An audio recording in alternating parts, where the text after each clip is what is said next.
नमस्कार दोस्तों, मैं दिवस एक बार फिर से आपका अपने YouTube channel DS online study centre में आपका स्वागत करता हूं। जैसा कि मैं 3 पार्ट दे चुका हूं, आज मैं EVS का चौथा पार्ट लेके आया हूं, जिसमें NCERT का जो टॉपिक था उसी को लेके चल रहे थे।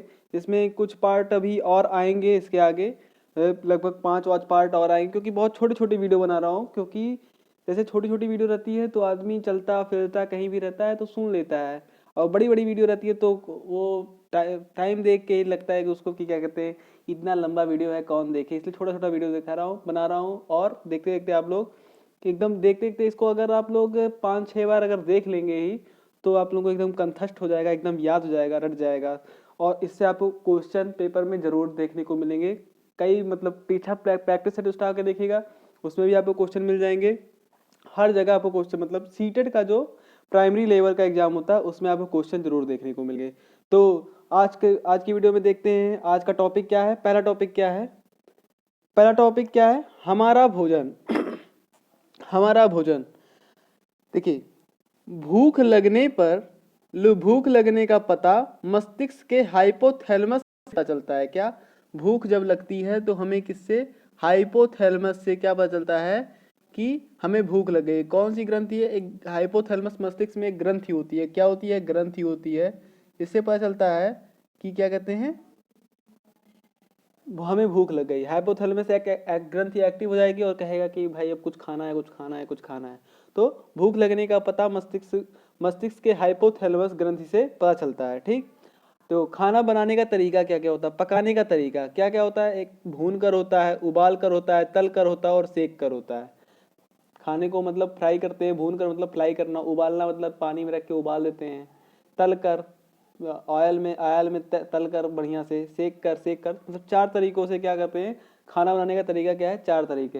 ये एग्जाम में पूछता है कि खाना बनाने का कौन सा तरीका, इनमें से कौन सा तरीका खाना बनाने का है। तो उसमें कई कई ऑप्शन दिया रहेगा, उसमें ये 4 ऑप्शन अगर दिखेंगे तो आपको यही चारों में से कोई लगाना है। ठीक। अगला पॉइंट क्या है? अगला पॉइंट है, खाली पेट होने से बच्चे का मन पढ़ाई में नहीं लगता। खाली पेट जब रहता है तो बच्चे का मन पढ़ाई में रहता है। आज हमारा या आपका ही पेट अगर खाली रहे तो क्या आपका कुछ करने का मन करता है? नहीं करने का मन करता है। क्यों नहीं करता है? क्योंकि आप डीएक्टिव हो जाते हैं। तो जैसे वो मोबाइल की डिस्चार्ज हो जाती है तो क्या कहते हैं, नहीं चलता है ना बैटरी, जब मोबाइल तब मोबाइल चलता नहीं है तो क्या करते हैं, उसको चार्ज करते हैं। तो अपने शरीर को चार्ज करने के लिए हम लोग क्या करते हैं, खाना खाते हैं। खाना खाते तो चार्ज रहता है, तो भैया काम करो, ये करो, वो करो, तो तरह का काम नाम रहेगा, तो सब करता है आदमी। ठीक है। तो इसलिए एक मतलब वो मध्याह्न भोजन योजना आई, जो कब आई थी? 28 नवंबर 2001। तब क्या कहा गया? 28 नवंबर 2001 को उच्चतम न्यायालय ने कक्षा 1 से 8 तक के बच्चों को मध्याह्न भोजन अधिकार दिया। मध्याह्न भोजन एक योजना आई जिसमें क्या उच्चतम न्यायालय ने कहा कि 1 से 8 तक के जितने भी बच्चे हैं उनको हम लोग क्या देंगे, मध्याह्न भोजन देंगे, मतलब लंच देंगे। लंच, मध्याह्न भोजन मतलब दोपहर का खाना, दोपहर का खाना देंगे। उन्हें पका हुआ गर्म खाना मिलना चाहिए। ठीक। उच्चतम न्यायालय ने कह दिया। तो इसी का देखिए, आज जो स्कूल होते हैं, स्कूल में या प्राइमरी हुआ या जूनियर हुआ, इसमें देखिए 1 से 8 तक के जितने बच्चे होते हैं उन लोगों को दोपहर में क्या दिया जाता है, खाना दिया जाता है। ठीक। अगला पॉइंट क्या है? अगला पॉइंट, जीभ में 4 तरह की 900 ग्रंथियां होती हैं। जीभ में 4 तरह की 900 ग्रंथियां होती हैं। ठीक है। ये पॉइंट बहुत इंपॉर्टेंट है, ये भी पूछता है आपका एग्जाम में। ठीक। अगला पॉइंट क्या है? चबाकर खाने से लार से टाइलिन निकलकर स्टार्च का माल्टोज और सुक्रोज में बदल जाता है। देखो, जब हम खाना चबाकर खाते हैं तो लार बनता है। लार जब बनता है तो उसमें एक टाइलिन नामक एंजाइम होता है। ये टाइलिन क्या है? एंजाइम है, एक तरह का एंजाइम होता है जो स्टार्च को किसमें, माल्टोज और सुक्रोज में बदल देता है। और माल्टोज सुक्रोज क्या होता है? एक मीठा मीठा मीठा मीठा लगता है, तो इसीलिए खाना खाने पे क्या मीठा मीठा लगता है, भोजन मीठा लगने लगता है हमें। जब माल्टोज और सुक्रोज जब बनता है तो क्या होता है, भोजन में मीठा लगने लगता है। किससे बनता है? टाइलिन नामक एंजाइम से बनता है। ये कहाँ पाई जाती है? लार ग्रंथियों में पाई जाती है। टाइलिन नामक जब चबाते हैं हम लोग तो एक लार बनता है। लार में क्या कौन सा एंजाइम होता है? टाइलिन एंजाइम होता है। ठीक। अगला पॉइंट देखेंगे। अभी देखिए हमारा भोजन में अगला पॉइंट क्या है कि देखिए, भोजन में ही अगला पॉइंट है, मानव के 2 बार दांत निकलते हैं, मानव के 2 बार दांत निकलते हैं। देखिए आप जब बच्चे रहे होंगे तो आपका भी एक बार दांत निकला रहा होगा, फिर टूट गया होगा, फिर दूसरा दांत निकला, तो आज तक है, आपका साथ दे रहा है। तो 2 तरह के दांत होते हैं, पहला दूध का दांत होता है, दूसरा क्या होता है, अस्थाई दांत होता है। ठीक, जो दूध का दांत होता है वो बचपन में टूट जाता है, 5 साल की उम्र तक सारे दांत टूट जाते हैं। 5 साल के आप मतलब 8-9 साल तक की उम्र तक सारे दांत टूट जाते हैं, फिर उसकी जगह पे नए दांत निकलते हैं। जो नए दांत निकलते हैं उनको क्या कहते हैं, हम अस्थाई दांत कहते हैं। और जो बच्चों के दांत होते हैं, छोटे छोटे बच्चों के दांत होते हैं, वो क्या होते हैं, दूध के दांत होते हैं। अगला पॉइंट क्या है, दांत दांत में एनिमल मानव शरीर का कठोरतम भाग। दांत में एक हड्डी होती है जिसको हम कहते हैं एनिमल। ठीक है, एनिमल, तो वो शरीर का सबसे कठोरतम भाग होता है, एक कैल्शियम फास्फेट से बना होता है। ठीक है, हड्डी नहीं होती है, सॉरी हड्डी नहीं होती है, एक तरह का वो होता है, क्या कहते हैं उसको,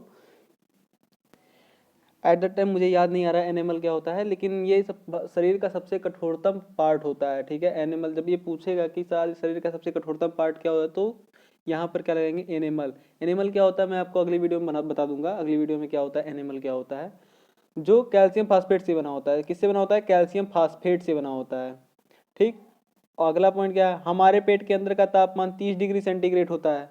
हमारे अंदर अंदर का जो पेट के अंदर का तापमान जो अगर नापा जाएगा तो उसको कितना आएगा, 30 डिग्री सेंटीग्रेड होगा। ठीक, अगला क्या, प्रिजर्वेशन मेथड है, ये प्रिजर्व कैसे करते हैं। नमक अचार को व चीनी आम पापड़ को सुरक्षित करने हेतु प्रयोग किए जाते हैं। ठीक है, नमक किसको, अचार को सुरक्षित करने के लिए किया जाता है, और चीनी आम पापड़ को सुरक्षित करने के लिए प्रयोग किया जाता है। ठीक, ये याद कर लीजिएगा, ये प्रिजर्व करने का तरीका है, मतलब सुरक्षित, प्रिजर्व मतलब सुरक्षित करने का तरीका। अचार को कैसे प्रिजर्व किया जाता है या कैसे सुरक्षित रखा जाता है, तो नमक डाल के। इसीलिए देखिए जब अचार बनता है तो उसमें नमक डाल दिया जाता है, जिससे कि वो कई साल, मतलब आपका कई महीनों तक चल जाता है। ठीक, कवक द्वारा भोजन को विघटित कर देने से खाना खराब हो जाता है। हाँ देखिए, कवक क्या होता है, कवक एक तरह फंगस, जिसको कहते हैं फंगस, क्या फंगस कहते हैं। तो ये जब खाने में लग जाता है तो क्या होता है, भोजन खराब हो जाता है, खाना क्या होता है, खराब हो जाता है। देखिए जब खाने को काफ़ी दिन तक रख दीजिए तो उसमें सफ़ेद फफूंदियाँ फंगस लग जाते हैं, उसमें फंगस लग जाते हैं। तो क्या कर देता है, वो खाने को क्या कर देता है, खराब कर देता है। अगला पॉइंट देखते हैं, अगला पॉइंट क्या है, अगला पॉइंट जल से है, जल। ठीक, जल देखते हैं क्या है। भीमसंग कर्नाटक के होलगुंडी गांव के पंचायत का नाम है। एक मतलब कर्नाटक में एक गांव है होलगुंडी, जहां पर एक संघ बना है भीम संघ, ये बच्चों का संघ है। देखिए जिसमें बच्चों को भी शामिल किया गया है, इसमें बच्चों का संघ है, मतलब बच्चों को भी इसमें शामिल किया गया है। ठीक, भीम संघ, ये पूछता है क्वेश्चन, वेरी इंपॉर्टेंट क्वेश्चन है ये, पूछता है भीम संघ क्या है। तो कहाँ पर है, कर्नाटक के होलगुंडी गांव में है, जिसमें बच्चों को क्या किया गया है, शामिल किया गया है। अगला पॉइंट क्या है, जल में ऑक्सीजन की कमी से मछलियां मर जाती हैं, क्या होता है। हाँ, जब जल में जब ऑक्सीजन की कमी होती है तो क्या होता है, मछलियां क्या होती, मर जाती हैं। ठीक है, क्योंकि वो सांस नहीं ले पाती हैं। और देखिए इसीलिए ठंडक में पानी ठंडा हो जाता है। गंदगी जब मछलियां रहती हैं उसमें गंदगी हो जाती है, गंदगी होती है तो गंदगी को जब हटाएंगे नहीं तो क्या, गंदगी क्या करता है, एक तरह का कार्बन डाइऑक्साइड, कार्बन जनरेट करता है, कार्बन डाइऑक्साइड बनाएगा, ऑक्सीजन से क्रिया करके कार्बन डाइऑक्साइड बनाएगा, तो ऑक्सीजन की कमी होने लगी, कार्बन डाइऑक्साइड बढ़ने लगेगा। तो क्या होगा, कार्बन डाइऑक्साइड से अभी आदमी ही कार्बन डाइऑक्साइड ग्रहण करने लगे, ऑक्सीजन ऑक्सीजन लेता है वैसे ना, कार्बन डाइऑक्साइड ग्रहण करने लगे तो क्या होगा, आदमी मर जाएगा, इसलिए मछलियां भी मर जाती हैं। अगला पॉइंट क्या है, अगला पॉइंट है, अलबरौनी नामक यात्री उज्बेकिस्तान से भारत आया था। एक अलबरौनी था, यात्री था, कहाँ से आया था, उज्बेकिस्तान से आया था। ये पॉइंट याद रखिएगा, क्योंकि ये पूछता है, ये भी पूछता है, बहुत इंपॉर्टेंट है। इसमें जितने भी पॉइंट मैंने लिखे हैं बहुत एग्जाम ओरिएंटेड पॉइंट हैं, सारे पॉइंट एग्जाम में कहीं ना कहीं आप 2011 से लेकर 2019 तक का पेपर उठा के देख लेंगे, कहीं ना कहीं आपको मिल जाएंगे, हर क्वेश्चन और हर पॉइंट से आंसर क्वेश्चन मिलेगा आपको। ठीक, पुराने समय में मुसाफिर के लिए प्याऊ, मशक, कुआं और बावड़ियों से मिला। हाँ, पुराने समय में जो मुसाफिर जाते आते थे तो उनके लिए प्याऊ, मशक, कुआं और बावड़ियों से क्या करते थे, पानी रखा रहता था, इसमें प्याऊ कहते थे उसको, पानी रखा रहता था, प्याऊ कहते थे, कहीं उसको मशक कहते थे, कहीं उसको कुआं में तो पानी रहता ही, आपको पता ही आज भी कुएं में पानी, कई गाँवों में ऐसा है कि कुएं से पानी निकाला जाता है। और बावड़ियों, ठीक है, प्यास बुझाने के लिए इन चारों चीज़ों का प्रयोग किया जाता है। इन चारों चीज़ों का प्रयोग किया जाता है किसके लिए? प्यास बुझाने के लिए। ठीक। अब अगला पॉइंट क्या है? तरुण भारत संघ नामक संस्था ने दड़की माँ के प्रयास से तालाब बनवाकर गांव में पानी की समस्या खत्म की थी। एक संघ था, क्या नाम था उसका? तरुण तरुण भारत संघ, जो दड़की माई के प्रयास से, एक दड़की माई थी, एक गुजरात की शायद थी, एक गुजरात की शायद थी, हाँ गुजरात की थी। तो इन्होंने क्या किया था, इन्होंने बहुत प्रयास किया। तो एक तरुण भारत संघ एक संघ था, तो उसने क्या किया, गांव में तालाब बनवाया, तालाब या कुआं खुदवाया होगा। तो उससे क्या हुआ, पानी की समस्या गांव में खत्म हो गई। ठीक। ये क्वेश्चन वेरी इंपॉर्टेंट, ये हर साल पूछता है, ये हर साल पूछता है। मृत सागर सबसे नमकीन है, इसे पूछता है मृत सागर को मृत सागर क्यों कहा जाता है? क्योंकि वहां जाने के बाद लोग मर जाते हैं, ऐसे ऐसे ऑप्शन रहता है। तो वहां का पानी सबसे नमकीन है, इसलिए उसको मृत सागर कहते हैं। ठीक है, सबसे बहुत इंपॉर्टेंट पॉइंट है ये, बहुत इंपॉर्टेंट पॉइंट है। अगला देखते हैं, अगला क्या है? अगला पॉइंट जल्द से क्या है कि 21वां एजेंडा 1992 में ब्राजील ने यूएन कॉन्फ्रेंस ने विश्व जल दिवस मनाने का निर्णय लिया। देखिए, पानी की जब कमी होने लगी तो एक एजेंडा आया था, उसको क्या कहा गया? 21वां एजेंडा। ठीक है, जो ब्राजील ने यूएन कॉन्फ्रेंस में विश्व जल दिवस मनाने के लिए कहा कि विश्व जल दिवस इसलिए मनाने के लिए कहा कि विश्व जल दिवस जब मनाएंगे तो उसको से लोगों को जागरूकता होगी कि पानी क्या क्या कैसे उसको बचाया जाए, क्या किया जाए। तो उन्होंने एक कॉन्फ्रेंस की थी। ठीक। लेकिन पहली बार 1993 में 22 मार्च को विश्व जल दिवस मनाया गया था। क्या? 22 मार्च को पहली बार विश्व जल दिवस मनाया गया था। ठीक है, ये पॉइंट याद रखिएगा कि 22 का विश्व जल दिवस कब मनाया था। इसमें एक ही चीज याद है रखनी है, क्या? विश्व जल दिवस कब मनाया था? 22 मार्च को मनाया था। ठीक है, अगला पॉइंट देखते हैं। भारत में 24.39% भूमि पर वन है। ठीक है, जो भारत है, भारत का जो भाग है, स्थलीय भाग है, उसमें 24.39, ठीक है, प्रतिशत क्या है? भूमि पर वन है। ठीक। अगला क्या है? गर्म पानी का स्रोत कहाँ है? गर्म पानी का स्रोत है मणिकरण, कुल्लू में स्थित है। मणिकरण है, एक जगह है मणिकरण, कहाँ पर है? कुल्लू में है। ठीक, कुल्लू मनाली, कुल्लू मनाली। ठीक है, तो वहाँ पर क्या है, वहाँ पर एक वो है, पौंड है, तो उसका पानी हमेशा गर्म रहता है। ठीक है, गर्म रहता है। ठीक। अगला पॉइंट क्या है? अगला पॉइंट, बादल के संघनन से क्या होता है? बाद बरसते हैं। बादल संघनन के बाद बरसते हैं। ठीक है, अब संघनन क्या होता है? देखिए, जैसे समुद्र है, समुद्र में धूप धूप पड़ रहा है, सूर्य की किरणें पड़ रही, तो क्या होगा, जब पानी जब गर्म होने लगेगा तो वाष्पित होने लगेगा।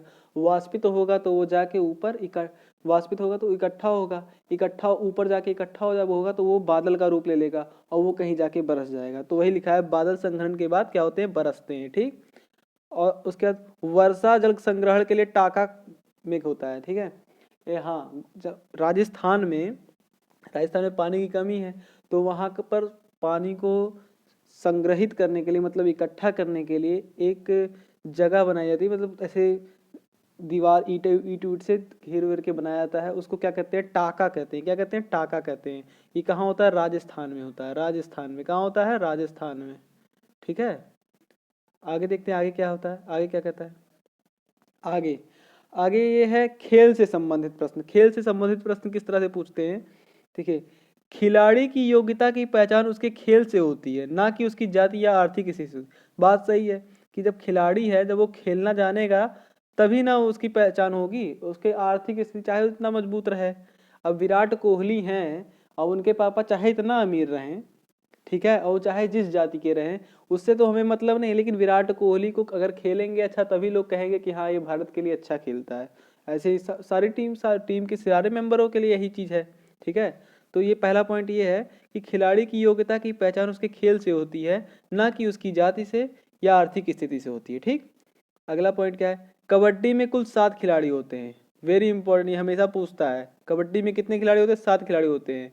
और कबड्डी में आँख, हाथ व पैर का जबरदस्त तालमेल रखना पड़ता है। ठीक, अगर तालमेल नहीं रखेंगे आँख हाथ पैर का तो क्या होगा, कोई इधर से पकड़ लेगा, कोई उधर से पकड़ लेगा, लेकिन सब चुस्त मुस्त एकदम दुरुस्ती से रखना पड़ेगा, इसलिए। ठीक है, खो खो में कितने खिलाड़ी होते हैं? खो खो में 9 खिलाड़ी होते हैं। ठीक है, खो खो में कितने होते हैं? 9 खिलाड़ी होते हैं।